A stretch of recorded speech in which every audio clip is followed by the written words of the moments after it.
A paz do Senhor aos amados irmãos que nessa noite já estão aí preparados. Glória a Deus, né, amado? O pastor já está de volta nessa noite de terça-feira para trazer para você o estudo da palavra de Deus.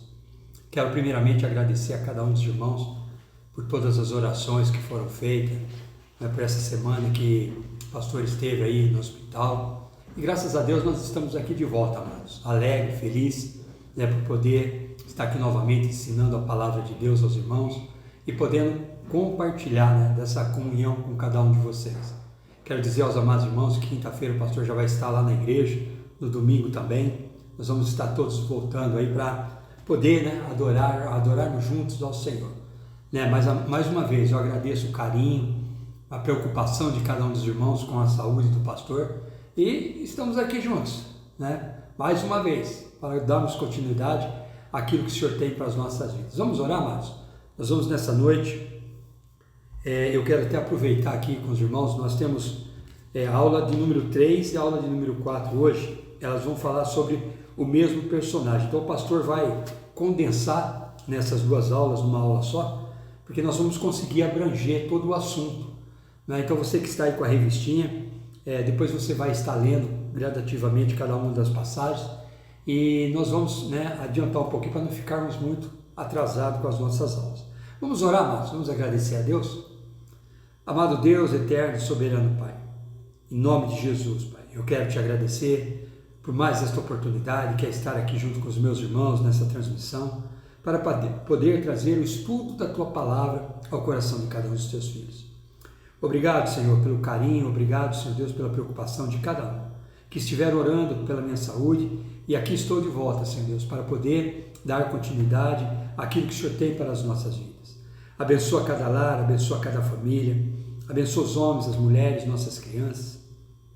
Abençoa, Senhor Deus, aquelas pessoas que estão dentro de um leito de hospital. Abençoa aqueles que, porventura, Senhor Deus, estão perdidos nesse mundo. Que o Senhor o alcance, Pai, para que o Senhor possa transformar, mudar a vida dessa pessoa, dando a ela a oportunidade de salvação. Por isso eu quero pedir perdão pelos meus pecados, perdão pelos pecados da Tua igreja, e agradeço a Ti, Senhor, pela oportunidade que o Senhor me concede de estar aqui nessa noite. Que Teu Espírito Santo fale a cada coração, abrindo a mente, o coração para a verdade da Tua palavra. Por isso eu oro, consagrando este estudo ao Senhor, em nome de Jesus. Amém. Amém, amados irmãos? Graças a Deus, né? Então estamos aqui, de volta, né, já se recuperando e retomando novamente as atividades. Então hoje nós vamos falar sobre o profeta Elias, né? Na lição de número 3, ela fala sobre Acabe e o profeta Elias, e a lição de número 4, ela fala sobre Elias e os profetas de Azera e de Baal. Então nós vamos, né, trazer tudo isso num assunto só, para que nós possamos ajustar as nossas aulas aqui e voltarmos a cada terça-feira, termos o nosso assunto conforme a data determinada. Amados, para falar do profeta Elias, é algo maravilhoso para as nossas vidas, não é? Nós vamos falar do maior, né, se não o maior, dos profetas ao qual estiveram servindo ao Senhor. Então, Elias, ele foi um homem, amado, destemido. Elias foi um homem que, segundo a sua palavra, Deus realizava todas as coisas. Elias tinha um relacionamento muito profundo com o Senhor. Elias, ele era ligado diretamente, né, 25 horas por dia a Deus, para obedecer à voz do Senhor, para poder trazer aquilo que era o recado de Deus para o povo de Judá, o povo de Israel. E Elias, amado, ele aparece num contexto muito complicado, aonde o rei Acabe, ele havia, né, havia casado com Jezabel. E através desse relacionamento, através dessa união, né, que era contrária à vontade do Senhor, porque Deus sempre orientou o seu povo a buscarem união dentro do próprio povo. Então Acabe, ele começa a trazer grandes prejuízos, principalmente com relação à idolatria dentro do povo de Deus. Nós sabemos que Israel deveria servir somente ao Senhor, nosso Deus, o único Deus ao qual Israel deveria servir. E jamais de maneira alguma se prostrar diante de idolatria, diante de ídolos, não é? E nós vemos o exemplo do que aconteceu lá no deserto, quando Moisés subiu ao monte para buscar a tábua das leis. Quando voltou, eles haviam ali fundido um bezerro de ouro, estavam ali em orgias, estavam ali pecando, estavam ali afrontando Deus, né? E Deus se irou com aquilo que eles estavam fazendo. No entanto, que nós vemos o resultado disso, que nenhum daqueles que estavam no deserto conseguiram entrar à terra prometida, a não ser Caleb e Josué. Então o cenário, amado, o cenário em que Elias aparece era um cenário totalmente contrário. E Deus precisou levantar um homem, tanto poderoso na comunhão com ele, na palavra, como também nos sinais, para poder para confrontar, né, aquilo que estava errado. E Elias surge nesse contexto. Nós temos aqui em 1 Reis, no capítulo 17, eu estou com a Bíblia aqui, quando inicia aqui, né, o aparecimento do profeta Elias, a palavra do Senhor nos diz assim, então Elias o tisbita, os moradores de Gileade, disse a Acabe, vive o Senhor Deus de Israel, perante cuja face estou, que nestes anos nem orvalho nem chuva haverá, senão segundo a minha palavra. Então a Bíblia aqui, amada, ela nos traz já a ação e a atuação do profeta Elias, não é? Sabemos que aqui Elias, ele era do povo de Gileade, não é? Da tribo de Gileade, dos moradores de Gileade, e morava em Tisbé. Então Elias surge nesse contexto, em meio a uma apostasia, em meio a uma inserção de idolatria no meio do povo. E Elias foi chamado para combater todas essas coisas. E eu quero trazer isso um pouquinho para dentro do nosso contexto, amado. Nós temos que olhar para a situação deste homem, né? Olhar como Deus trabalhou na vida de Elias e também olhar o contexto em que ele foi inserido na história de Israel. Hoje nós vemos muitos profetas aí se dizendo profetas que estão longe, né, amado, de vivenciar aquilo que Elias vivenciou.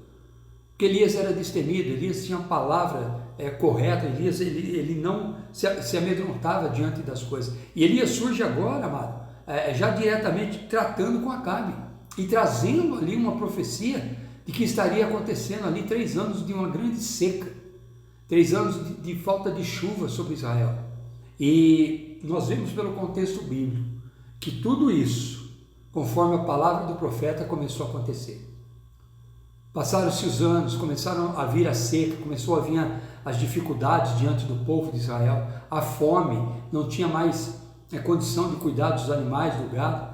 O Senhor ele pega Elias nesse contexto, ele manda ir para o ribeiro de Querite, né? E lá o Senhor começou a tratar com esse profeta. Lá o Senhor começou a enviar os corvos começaram a levar a Elias a carne, né, de manhã à tarde, levar pão, e Elias bebia da água do ribeiro. E o tempo foi passando, né, aquela água se secou, o Senhor manda Elias ir até Serepta de Sidom, ali onde estava uma viúva, e todo mundo estava passando fome. Eu estou falando isso para você porque tudo isso está aqui no contexto da aula de hoje, né, das 2 aulas de hoje.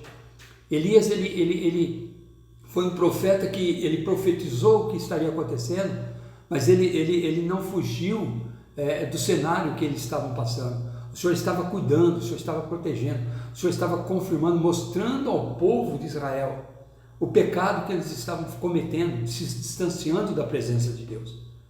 E Elias vai até aquela viúva em Serepta, chega com ela lá, né, pede, e aquela mulher estava ali preparando um pouco de um bolo para fazer. Elias só tinha um pouquinho de farinha na botija, e Elias ele chega para aquela mulher e fala, olha, prepara para mim esse bolo. E ela fala, olha, nós não temos mais alimento nenhum, nós vamos comer só esse e morrer. Aí Elias fala para ela assim, olha, faça segundo o que eu estou falando para você. E nós vemos o resultado de um grande milagre acontecendo na vida daquela mulher, tanto na vida do profeta Elias, que foi sustentado por ela, como do seu filho, como daquela mulher. Então Elias ele aparece, amado, todo nesse cenário. E é um cenário muito difícil que nós podemos ver, né? Mas ele era destemido. Ele tinha convicção do Deus que ele servia. Ele não fugia das responsabilidades. Ele também não deixava o povo, né, distante. Ele estava ali aguardando tudo aquilo que o Senhor estava para fazer. O texto áudio da lição número 3 diz assim, olha, saberás, pois, que o Senhor teu Deus é Deus, e Deus fiel, que guarda o conserto e a misericórdia até 1000 gerações, aos que o amam e guardam os seus mandamentos. Então, esse texto áureo fala justamente sobre aquilo que Deus esperava do povo, a obediência, a fidelidade, o compromisso, a adoração sincera, a adoração verdadeira. E no contexto que nós estamos hoje, isso não mudou, amado. O mesmo Deus que Elias servia é o mesmo Deus que o pastor, o mesmo Deus que você serve. Um Deus santo, um Deus que zela pelos seus atributos, um Deus que zela em honrar a sua palavra, em cumprir aquilo que a palavra de Deus nos mostra. Então, assim como Elias, amado, serviu a esse Deus e viu coisas maravilhosas, nós também podemos, amado, participar de tudo isso nas nossas vidas. Olha, você quer ver uma coisa aqui interessante? O item 1 aqui, né, que fala sobre o casamento de Acabe com Jezabel. Consequências e escolhas erradas. O povo de Israel estava fazendo escolhas erradas. Acabe havia escolhido uma mulher que adorava o Deus Baal, que adorava o Deus Azera. E ele, em vez de mudar aquela mulher começou a mudar os costumes e os hábitos em Israel.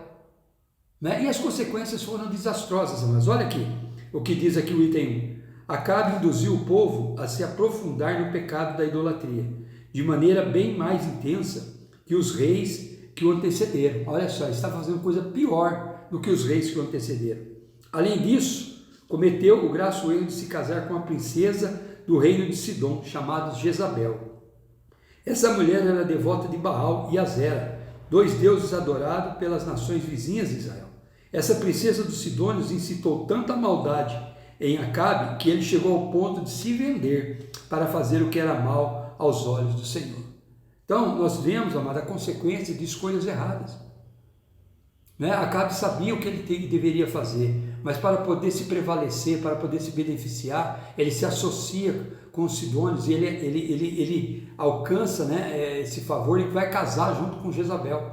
Essa mulher, uma mulher perturbada, uma mulher totalmente descontrolada, que trouxe prejuízos grandiosos para o povo de Israel, para a nação de Israel.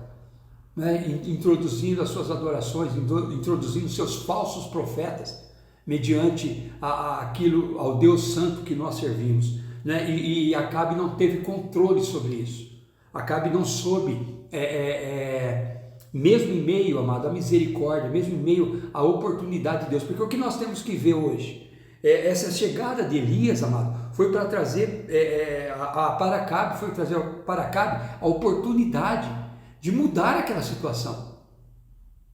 Mas em desobediência, amado, Acabe começou, como a Bíblia diz, um poço chama outro poço. Acabe começou a se perder, Acabe começou a ser levado ao ponto de questionar, de chamar Elias como perturbador de Israel.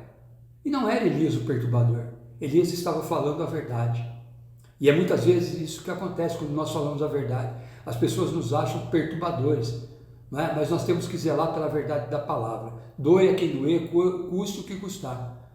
E as consequências, elas chegam uma hora as coisas começam a chegar, porque Deus não se aquieta mediante aos erros, principalmente aquilo que vem profanar o nome do Senhor, aquilo que vem denegrir a imagem de Deus. Deus não se comuna com essas coisas, amados.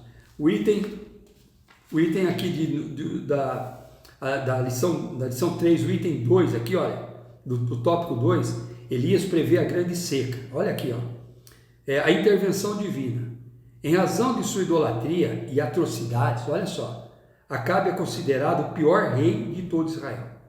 Por causa de seus atos perversos e pecaminosos, o profeta Elias, em obediência a Deus, confrontou esse rei e lhe deu a sentença de que não mais haveria chuva, a não ser pela palavra do profeta dada por Deus.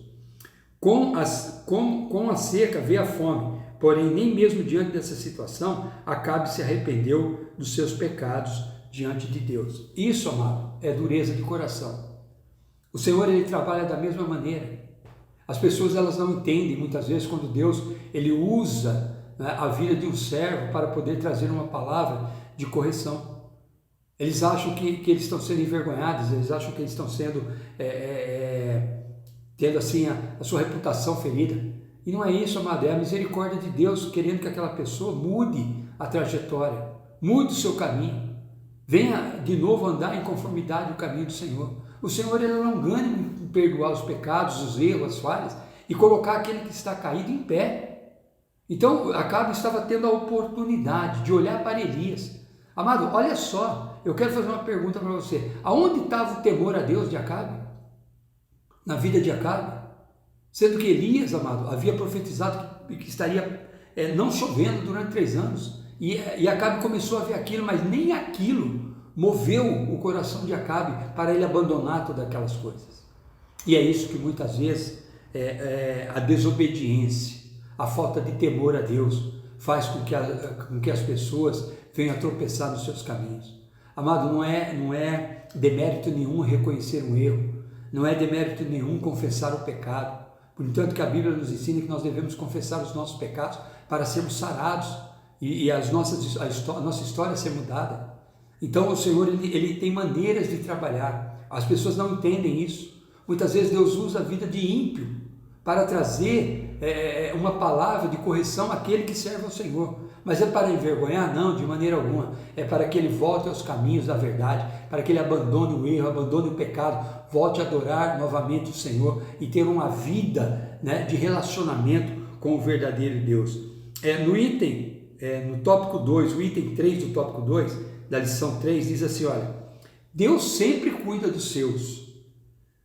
Na casa da viúva, Elias realizou o milagre da multiplicação da farinha e do azeite. A mulher argumentou que dispunha apenas de uma pequena quantidade desses ingredientes para alimentar a si e a seu filho. Mesmo diante desse triste cenário, o profeta pediu que ela fizesse primeiro um bolo para ele.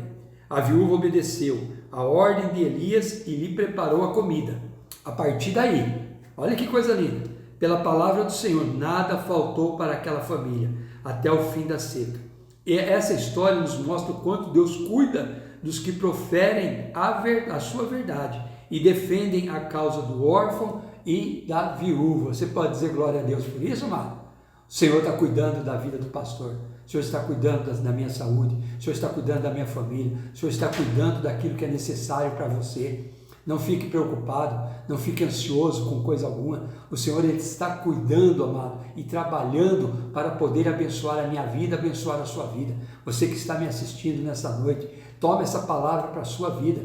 O mesmo Deus que cuidou de Elias, cuidou daquela viúva, é o mesmo Deus que cuida de mim e cuida de você. Não vai deixar de faltar nada, vai suprir aquilo que você necessita, assim como o Senhor fez na vida daquela mulher, né? Aqui no item 3, da lição 3, nós vamos ver aqui, olha, o encontro de Elias com Acabe, né? Um coração endurecido. A idolatria e a insistente desobediência do rei de Israel provocaram da parte de Deus uma grande seca, que durou muito tempo. A total falta de discernimento espiritual para perceber o que Deus estava fazendo através de Elias e a impossibilidade de se arrepender mesmo com todas as evidências que ele era o culpado de todos os males que estavam acontecendo, fizeram com que consequências ainda mais graves viessem sobre a nação. A primeira palavra que o rei dirigiu a Elias foi de acusação. És tu o perturbador de Israel? Seu coração estava tão endurecido que, em razão da recorrência do pecado, que não havia mais jeito de ele voltar atrás e rever o seu deplorável estado espiritual, em razão da decorrência do pecado, que não havia mais jeito dele voltar atrás e reverter seu deplorável estado espiritual. Coração endurecido, querido.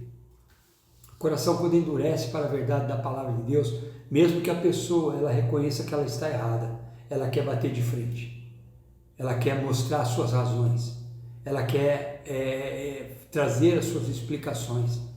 A palavra de Deus nos diz do que se queixa o homem. Queixe-se cada um dos seus pecados, porque nós temos que reconhecer que somos falhos, somos pecadores, mas quando nós deixamos, amado, o pecado, o erro, e ganhando, né, caminho, e minando a nossa fé, o nosso coração ele vai se endurecendo novamente, e aí, amado, nós queremos encontrar explicações, queremos chegar ao ponto até de mudar a palavra de Deus para poder adequar as nossas vidas, sendo que não é isso que tem que acontecer.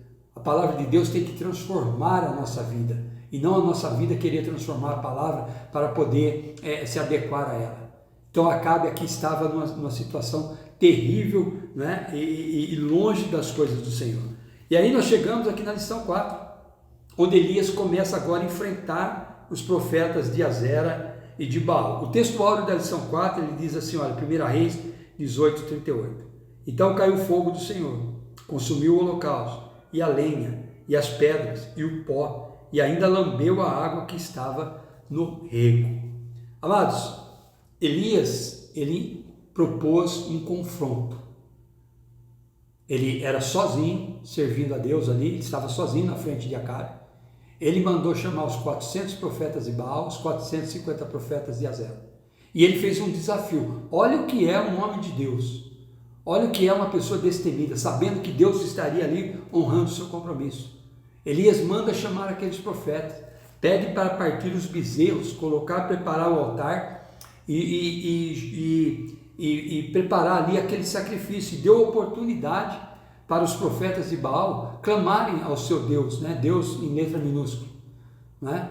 E aqueles profetas começam a se retalhar sobre o altar, derramar o seu próprio sangue sobre o altar. O tempo foi passando, Elias estava sentado e dizia assim, olha, clama mais alto, talvez ele esteja dormindo. E a palavra de Deus diz que o nosso Deus não dorme, não tosqueneja o guarda de Israel. O Senhor está sempre atento. Elias sabia disso. E ele disse assim, olha, grita mais alto, chama mais alto, talvez ele tenha ido viajar, tinha tido um compromisso, não pode atender agora. Elias começou, amado, a tripudiar em cima, né? Mas não para zombar deles, mas sim para mostrar o Deus que ele servia. E chegou a hora do sacrifício. Elias tira aqueles homens, amado, retira aqueles homens daquele lugar que já estava todo ensanguentado, todo bagunçado. Primeira coisa, Elias faz, ele restaura o altar do Senhor. Olha a importância, amado, de uma restauração, de ter o altar em conformidade à vontade do Senhor. Por isso que dentro do altar de Deus coisas erradas não podem entrar, coisas erradas não podem fazer parte da nossa vida. Sabemos que eu tenho convicção que nós temos um processo de santificação, mas a cada dia, amado, nós temos que melhorar um pouco mais. A cada dia nós temos que dar oportunidade para o Espírito Santo transformar a nossa vida e fazer com que nós venhamos a caminhar em conformidade àquilo que Deus espera de nós. Elias restaura o altar. Ele pega, não havia água, olha só, não havia chuva. Elias faz o que? Ele manda fazer um rego em volta do altar. Joga a água em cima do sacrifício, 2, 3 vezes, até que aquele rego que foi feito em volta se encha de água, né? E no momento exato, Elias clama ao Deus vivo. Assim como eu tenho clamado ao Senhor, assim como você tem clamado ao Deus vivo, ao Deus de Israel, ao Deus de Abraão, Isaac, Deus de Jacó, porque o Senhor é o único que pode responder e tratar e cuidar das nossas vidas e nos ajudar nesses momentos que são tão difíceis, amado. Elias, ele clama, né, ao Senhor. Ele diz ao povo assim, olha, Senhor, deixa eu até aqui localizar para você aqui, quer ver? Elias ressuscita, tá lá, aqui no capítulo 18 da minha Bíblia, onde ele faz o desafio. Vamos lá, capítulo 18, versículo 30 em diante. Então Elias disse ao povo, olha só, chegai-vos a mim, e todo o povo se chegou a ele. Reparou o altar do Senhor que estava quebrado, e Elias tomou 12 pedras conforme o número das tribos de Jacó, o qual veio a palavra do Senhor dizendo, Israel será o teu nome. E ali Elias manda encher, né, de água, manda jogar a água e tal. E aqui no versículo 37, Elias diz assim, orando, Elias disse assim, olha, responde-me, Senhor, responde-me, para que este povo conheça que tu, Senhor, és Deus, e que tu fizeste tornar o seu coração para trás. Olha a oração de Elias, amado. Olha a oração de Elias. Às vezes eu vejo pessoas orando, não, Senhor, pesa a mão sobre a vida de uma pessoa. Irmão, misericórdia. Não é? Olha aqui o que Elias estava fazendo. Elias fez aquele desafio, mas ele queria não que ele fosse engrandecido, ele queria que o Deus de Israel, né, tomasse o lugar de honra no coração daquelas pessoas que estavam ali. E ele diz assim, olha, responde-me, responde, para que este povo conheça que tu, Senhor, és Deus, e que tu fizestes tornar o seu coração para trás. E aí o que aconteceu no versículo 38, do capítulo 18? Então caiu o fogo do Senhor, consumiu o holocausto, e a lenha e as pedras, e o pó, e ainda lambeu a água que estava no rego, o que vendo todo o povo, caiu sobre os seus rostos, e disse, só o Senhor é Deus, só o Senhor é Deus. Aleluia, amado. É isso que nós precisamos ter. Nós precisamos ter essa ousadia do profeta Elias. Nós precisamos ter aqui, olha como diz aqui no item 2 da lição 4, né? Um coração confiante. Olha o que diz aqui, olha. A oração de Elias foi simples e curta, contrastando com a súplica dos profetas de Baal. Elias queria mostrar que para Deus responder não são necessários, olha, presta atenção, cerimônias espirituais, sacrifícios ou mutilação. Basta o exercício da fé no verdadeiro Deus. Sabe esse negócio? Você tem que dar tudo, você tem que comprar isso, você tem que comprar aquilo. Fuja disso. Isso não está no contexto do Deus que nós servimos. Deus não precisa de nada disso. Deus precisa somente ver em você fé, convicção e confiança, né? E fazer uma oração confiante no Senhor, porque Ele vai responder a tua oração. E continua dizendo assim, olha, é relevante ressaltar que o profeta Elias, em sua oração, declarou diante do povo que o Deus a quem ele orava era o mesmo Deus dos patriarcas, Abraão, Isaque e Jacó, e que pelo fato de também ser um servo de Deus e estar cumprindo a vontade dele, tinha direito à manifestação divina como resposta. Nesta oração, o profeta expõe o verdadeiro motivo de ter elegido aquele altar e da necessidade de Deus responder com fogo, para que esse povo conheça que tu, Senhor, és Deus e que tu fizeste tornar o seu coração para trás. Amados, nós temos que ter um coração assim como o coração do profeta Elias. Entender a necessidade do povo. Entender o grau de dificuldade que o povo passa.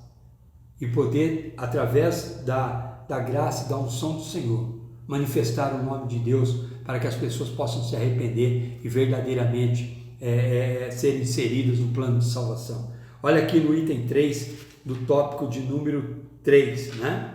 A resposta de Deus. Deus interveio de forma miraculosa, enviando até Elias um anjo que lhe trouxe pão e água, tirando-o daquela situação de intenso desânimo. Nisto, depreendemos que a comunhão e a palavra estavam à disposição do profeta.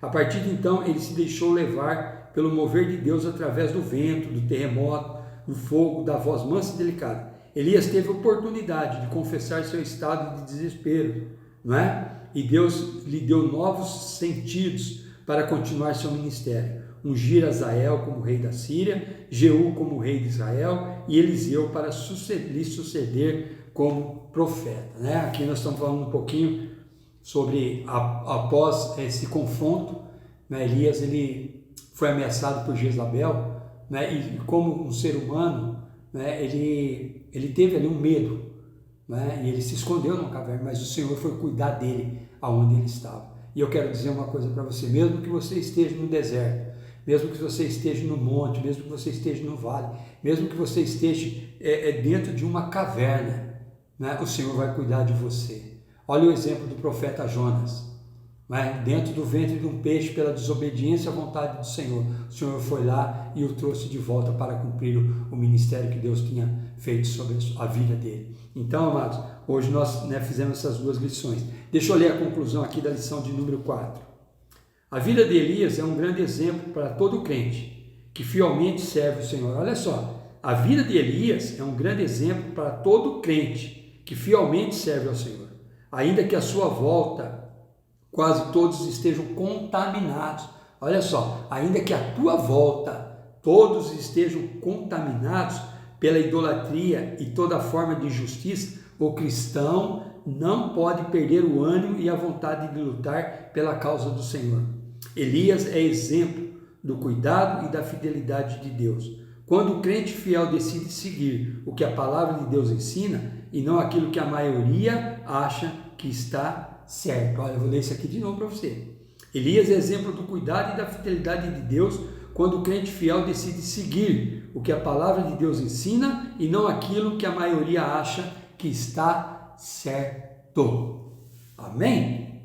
Você deve estar falando, ixi, o pastor está apavorado. Não, estou apavorado não, mano. Estou feliz de estar de volta aqui com você e podendo ministrar uma aula como essa ao seu coração, porque eu sei o quanto vocês conhecem a verdade, eu sei o quanto vocês se dedicam à palavra do Senhor. Então nós temos que cada dia mais nos aprofundarmos nisso, usarmos esses homens como exemplo, né? E não termos medo de confrontarmos o erro, a mentira, o pecado, a idolatria, tudo aquilo que vai de encontro ao Deus que nós servimos. Vou te dar um exemplo aqui para você entender um pouquinho. Lembra quando Davi, né, que estava atrás da malhada, né, o seu pai mandou ele ir à frente de guerra, e Golias, o gigante Golias, vinha afrontar o povo, o exército do Deus vivo, né?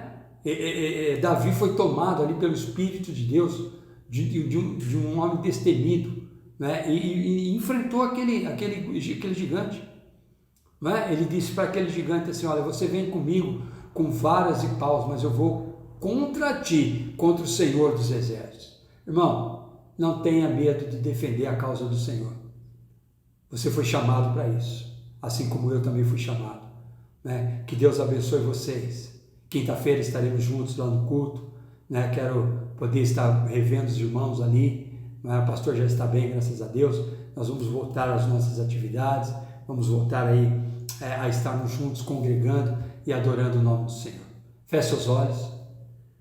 Pai Santo, querido e amado, em nome de Jesus, mais uma vez eu quero agradecer ao Senhor pela oportunidade, Pai, que o Senhor me concede de estar aqui novamente sentado, Pai, diante desta câmera, fazendo essa transmissão aos Teus filhos. Quero Te agradecer, Senhor Deus, pelo carinho, quero Te agradecer, Senhor Deus, pelo compromisso que os Teus filhos têm tido com a Tua palavra, Senhor. Pai, muito obrigado, Senhor, porque nós somos uma família, e como família, Pai, nós procuramos andar juntos, fazendo tudo em conformidade à Tua vontade. Sabemos que muitas vezes, Pai, estamos propícios a erros, mas o Senhor é um Deus misericordioso, um Deus bondoso. Assim como o Senhor procurou cuidar de Acabe, o Senhor ainda procura, Senhor Deus, dar oportunidade às pessoas. Pai, abençoa cada lar, abençoa cada família. Supra a necessidade dos Teus filhos. Traga paz, traga alegria ao coração, para, Senhor Deus, que eles possam se levantar no poder e na autoridade da Tua palavra. Por isso eu oro e agradeço, em nome de Jesus. Amém. Amém, amados irmãos? Quero agora aqui orar com vocês pelos nossos dizimistas, ofertantes. Quero também orar pelos profissionais de saúde, as pessoas que estão enfermas, né? Nós estamos orando aqui pelo jovem Ezequiel, que é um jovem que esteve comigo lá no quarto, né? Que está aí já vendo o seu quadro de enfermidade mudado, né? E com certeza, acho que entre amanhã e depois ele vai estar recebendo alta. O Senhor tem colocado a mão sobre a vida dele. Quero aqui, diante dos irmãos, agradecer a nossa irmã Cristina, que esteve aí cuidando, abrindo a igreja, né, para receber o pai desse menino que morava em São Paulo, e ali nós podemos ajudar aquela família, amado. Né? Eu quero agradecer a cada um de vocês por todos os esforços que vocês têm feito para que a obra de Deus ela continue. Quinta-feira nós teremos o nosso culto presencial das 8 às 9h30. No sábado os nossos jovens estarão na igreja. No domingo das 9 às 11 e das 18 às 20 horas. Amém? Vamos orar e vamos agradecer? Pai Santo, querido e amado, ainda em Tua presença, Senhor Deus, eu quero Te agradecer, ó Pai amado, pela vida dos nossos dizimistas, ofertantes. Senhor, eu peço, Deus, que o Senhor toque no coração de cada um dos Teus filhos, dando a eles, Pai, oportunidade, porque tudo vem da Tua mão e tudo é para Ti, Senhor. Dê oportunidade para aquele que ainda não consegue, Pai, contribuir para a Tua obra. Que o Senhor possa suprir as necessidades, para que eles possam experimentar da Tua graça, da Tua misericórdia sobre a vida deles, Pai. Senhor, eu peço, Deus amado, pelos profissionais de saúde, pelos atendentes, médicos, profissionais. Peço em especial nessa noite pelo jovem, Senhor Deus, o Ezequiel. Pai, muda aquela situação, Senhor Deus. Eu sei que o Senhor já está mudando. Tira ele daquele hospital, leva-o para a sua família, Pai. E dê a ele, Pai amado, graça e força para continuar servindo ao Senhor.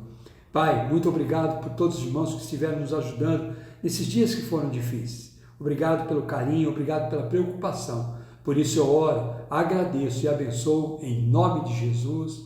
Amém. Amém, meus irmãos? Erga sua mão para o alto.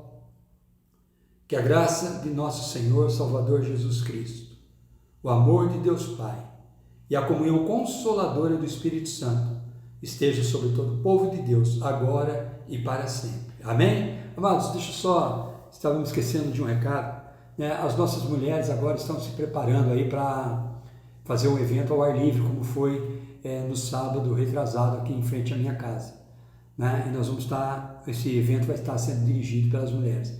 Irmãs, procure a Fátima, se apresente para poder estar ajudando, né? Eu tenho a visão assim, quanto mais pessoas estiverem trabalhando, mais fácil fica de nós realizarmos coisas grandiosas para o Senhor. Não fique de fora, é uma oportunidade maravilhosa para você. Vá aos ensaios, apresente-se ali no ensaio, né, para que no dia da apresentação tudo corra para a honra e glória do nome do Senhor. Amém? Deus abençoe, que a paz do Senhor esteja sobre a vida de cada um de vocês.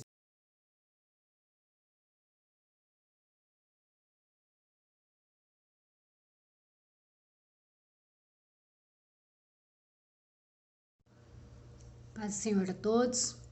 A palavra de Deus diz assim, né? Quão bom e quão suave que os irmãos vivem em união, né? E como é bom ver todos unidos aí no mesmo clamor pela vida do nosso pastor, né? E nós só temos a agradecer a Deus pela bondade, pela fidelidade, pela misericórdia do Senhor com as nossas vidas. Nós estamos muito felizes porque o nosso pastor voltou, está se recuperando, está se cuidando e é com muita alegria, pastor, que nós desejamos uma recuperação breve, né? Um breve retorno no meio do povo do Senhor. Amém? Deus abençoe. Paz do Senhor, pastor. Eu vou deixar para o Senhor uns versículos que está em Salmos 128. Bem-aventurado aquele que teme ao Senhor e anda nos seus caminhos, pois comerás do trabalho das tuas mãos, feliz será e te irá bem. A tua mulher será como a videira frutífera ao lado da tua casa, os teus filhos como plantas de oliveira à roda da tua mesa. Eis que assim será abençoado o homem que teme ao Senhor. O Senhor te abençoará desde Sião, e tu verás o bem de Jerusalém em todos os dias da tua vida. E verás os filhos dos teus filhos, e a paz sobre Israel. Pastor, estou deixando essa palavra para o Senhor, pedindo a Deus a recuperação rápida do Senhor, que o Senhor logo volte a estar junto conosco. Olá, Pastor Roberto, tudo bem? Sem vesícula, imagino que você não está se sentindo um homem completo. Eu também não tenho vesícula.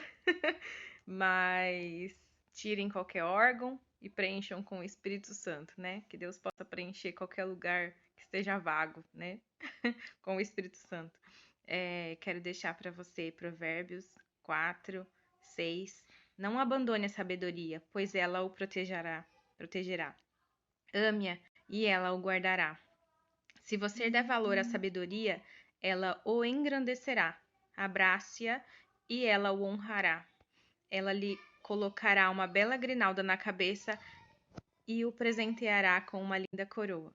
Então, sinta o amor de Deus, se sinta honrado nessa recuperação, pois o Senhor guardou a sua saúde e a sua vida. Paz, Senhor, pastor. Oh, glória a Deus. Estou muito feliz, viu, pastor, pela tua recuperação. Que Deus venha te abençoar cada vez mais, que o Senhor venha cada vez mais ser esse homem temente a Deus, buscando sempre em sabedoria para ensinar a todo esse povo a palavra do Senhor. Eu louvo a Deus pela tua vida, que o Senhor continue, Senhor, continue nessa força, né? Continue sendo essa pessoa maravilhosa que é, um pastor abençoado, uma pessoa assim que a gente pode sempre confiar, uma pessoa que sempre está disposta a nos ajudar. Eu sou muito grata a Deus pela tua vida, pastor. Amo muito o Senhor, fica firme, né? Faça as coisas tudo certinho, pra logo o Senhor estar lá na igreja junto com a gente. Fica com Deus, pastor. Deus abençoe. Graça e paz, pastor Roberto, pastora Leila. Graça e paz. Eu e o Ricardo gostaríamos de deixar uma palavra, liberar uma palavra sobre vocês, que está em Deuteronômio, capítulo 20, versículo 4, que diz: Pois o Senhor, o seu Deus, os acompanhará e lutará por vocês contra os seus inimigos para dar vitória a vocês. Que vocês recebam essa palavra no coração de vocês, em nome de Jesus. Em nome de Jesus, amém. Paz, pastor. Estou aqui que eu vou deixar um versículo para o senhor, no Salmo 32. O Senhor meu Deus clamei a ti, e tu me saraste. Então, pastor, eu creio que o Deus, nosso Senhor, estava lá o tempo todo com o Senhor, cuidando, sabe, pastor, cuidando do Senhor, da sua vida. E graças a Deus deu tudo certo. Hoje o senhor está em casa, se recuperando. E eu glorifico a Deus, pastor. E glorifico a Deus que também o senhor vai estar logo, logo lá na igreja com a gente, louvando e clamando o nome do Senhor. Amém, pastor? Deus abençoe. Paz, pastor, homem de Deus, pai exemplar, marido amoroso, vô nota 1000. E nós amamos muito o Senhor. Quando o Senhor foi para a cirurgia, nós choramos muito, pastor, mas confiamos em Deus, que Deus ia fazer mesmo, porque o Senhor é um homem de Deus, o Senhor prega a palavra de Deus, o Senhor prega a Bíblia. Então a gente ficou confiante, mas derramamos muita lágrima. Mas nós do Reino e Justiça amamos muito o Senhor. E glória a Deus que a cirurgia deu certo e o choro pode durar uma noite, mas a alegria vem pela manhã. Beijo. Amém. Oi, pastora. Paz do Senhor Jesus. Tudo bem com o senhor? Espero que sim. Pastor, confesso que fiquei muito preocupada quando soube que o senhor ia passar por cirurgia. Mas agora eu glorifico a Deus que o senhor já está bem, está em casa se recuperando e não vejo a hora de poder te ver na casa do Pai junto de nós. Te amamos muito, pastor. Se recupera, fica bem, tá bom? Em breve nos veremos. Deus abençoe o senhor e agradeço a Deus por sua vida, tá bom? Deus abençoe o senhor e fica bem. Tchau, abraços. Nós estamos com muita saudade. Volta logo. Tchau, Deus abençoe o senhor. Pastor, a gente está muito feliz de ter o senhor de volta aqui com a gente, porque até o dia que o senhor me ligou, eu fiquei muito emocionada, a gente chorou de tanta alegria de ter o senhor aqui, porque nós amamos muito o senhor, muito mesmo, que Deus dê bastante saúde, felicidade e muita vida para ficar com nós até muitos anos, nos ensinando, nos aconselhando e nos abençoando. Pastor, eu também te abençoo, em nome de Jesus Cristo, amém. Que o Senhor esteja muito feliz e com muita saúde. Paz, pastor. Estamos passando aqui para agradecer o Senhor, agradecer pela sua vida, agradecer por tudo que o Senhor tem feito, pelos seus ensinamentos, por tudo que o Senhor tem nos abençoado. Que o Senhor continue abençoando a sua vida, o seu ministério, o seu chamado, que o Senhor continue nos ensinando com todo esse amor, essa mansidão, que é fruto do Espírito Santo sobre a sua vida. Te agradeço por tudo que o Senhor é e pela bênção de pastor que o Senhor é sobre as nossas vidas, sobre a minha casa, sobre as vidas dos meus filhos. Obrigado, pastor, por tudo que o Senhor já fez pela gente. A gente ama muito você, melhoras, que você volte logo para a igreja, que a gente ama você muito. Um beijo, fica com Deus. Bom dia, pastor Roberto. Tudo bom? Espero que esteja tudo bem. Passando para desejar um feliz retorno, né? Que o Senhor possa voltar com tudo, com força total, né? Para suas ovelhas e uma ótima recuperação, tá? Eu separei aqui para o Senhor o Salmo 23, que para mim é um salmo muito poderoso, que toca muito meu coração. E eu ofereço esse salmo para o Senhor. O Senhor é meu pastor, de nada terei falta. Em verdes pastagens me faz repousar e me conduz a águas tranquilas. Restaura meu vigor. Guia-me nas veredas da justiça por amor do seu nome. Mesmo quando eu andar por um vale de trevas e morte, não temerei perigo algum, pois tu estás comigo. A tua vara e o teu cajado me protegem. Preparas um banquete para mim, à vista dos meus inimigos. Tu me honras, ungindo a minha cabeça com óleo, e fazendo transbordar o meu cálice. Sei que a bondade e a fidelidade me acompanharão todos os dias da minha vida e voltarei à casa do Senhor enquanto eu viver. Bom retorno, viu? Muita saúde, que Deus o proteja e o guarde sempre. E Ele está realmente preparando um grande banquete para a sua volta, tá bom? Fica com Deus. Deus abençoe muito a sua vida. Paz, pastor. Nós estamos aqui hoje, bom dia, para deixar uma palavra para você que está em Jeremias 17:14, que diz assim: sara-me e serei sarado, salva-me e serei totalmente salvo. Né? Nós estamos aqui para agradecer a Deus, né? Porque nesse tempo que você esteve ali naquele hospital, o Senhor esteve cuidando da sua vida com um propósito, né? Porque o Senhor sabe muito bem o que Ele faz e nós amamos você, essa igreja ama você, né? E nós estamos aqui agradecendo ao Senhor e desejando que a sua volta seja o mais rápido possível para nós estarmos juntos glorificando e exaltando o nome do Senhor. Lorena, você quer orar pelo pastor? Sim. Então tira a mãozinha da boca, pode orar. Abençoa a vida de Pastor, abençoa a vida da Ian, minha vida da minha carne, a vida da minha mãe, a vida do meu Jaiane, a vida do meu Doninho. Amém. Amém. Deus abençoe, pastor. Um beijo. Um beijo, pastor. Deus te abençoe.